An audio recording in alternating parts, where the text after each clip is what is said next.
Bonjour à tous et merci de nous rejoindre pour ce flash d'information. Du côté de la Grande Chancellerie, 22 personnalités ont été distinguées hier, vendredi, dans l'Ordre national de la République de Côte d'Ivoire. Cette distinction, la plus élevée de l'État, vient récompenser le mérite et les services éminents rendus à la nation.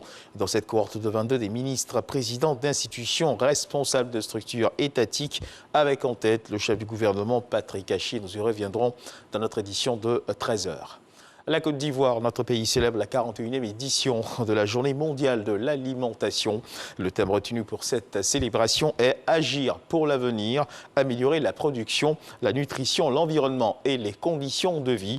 Dans le contexte pandémique dû à la Covid-19, ce sont près de 3 milliards de personnes qui meurent de faim dans le monde. C'est l'occasion pour le gouvernement ivoirien, à travers le ministère d'État, ministère de l'Agriculture et du Développement rural, de relever les actions engagées par le gouvernement et d'inviter les parties prenantes à agir de concert pour moderniser notre agriculture. Jean-Jacques Kwameala, Jean-Marc Djadji.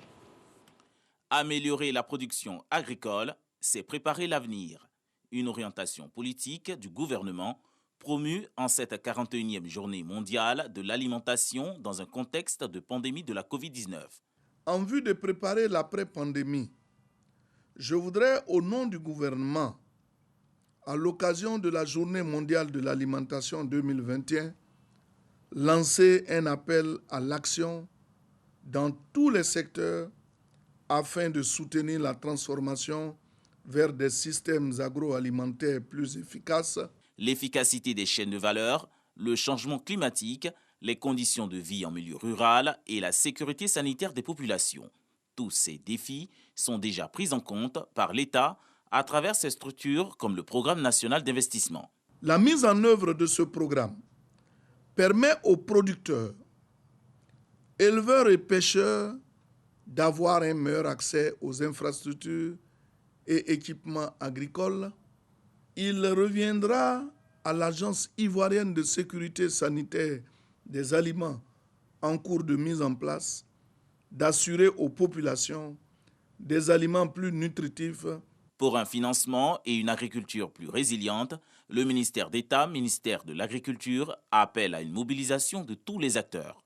Le gouvernement invite l'ensemble des acteurs concernés, notamment les producteurs, les chercheurs, les opérateurs économiques, les partenaires techniques et financiers, à agir de concert dans le sens de la modernisation de notre agriculture.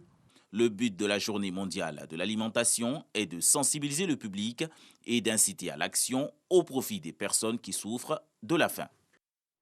Et dans le domaine de la santé, le village d'Adjaoui-Koubé, dans la commune de Port-Bouët, a abrité hier vendredi le lancement de la campagne nationale de vaccination contre la rougeole, la rubéole et la poliomyélite. Cette campagne qui a débuté hier 15 octobre va s'étendre jusqu'au 21 octobre. Elle vise à lutter contre ces pathologies chez les enfants de 9 mois à 5 ans.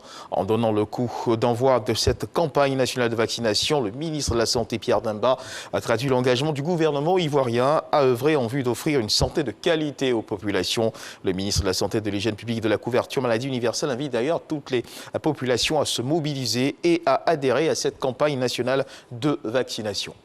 Dans l'actualité internationale, le cinéma africain a célébré à Ouagadougou, la capitale du Burkina Faso. Ce qu'il faut également savoir, c'est que c'est la 27e édition du FESPACO qui s'ouvre donc ce samedi 16 octobre 2021 dans la capitale du Burkina Faso pendant 8 jours. Le plus grand festival du cinéma africain et de sa diaspora célèbre dans la capitale du Burkina Faso le 7e art avec une sélection de 239 films en provenance de 50 pays et l'espoir d'un renouveau. Et rappelons également, juste avant de terminer cette brève, que le Sénégal est le pays d'honneur invité à cette 27e édition du FESPACO. Et on termine ce tour de l'actualité internationale avec le Royaume-Uni où David Amess, un parlementaire de 69 ans, membre du parti conservateur de Boris Johnson, a été poignardé à plusieurs reprises hier, 15 octobre, peu après-midi, dans l'église méthodiste dans laquelle il recevait ses administrés.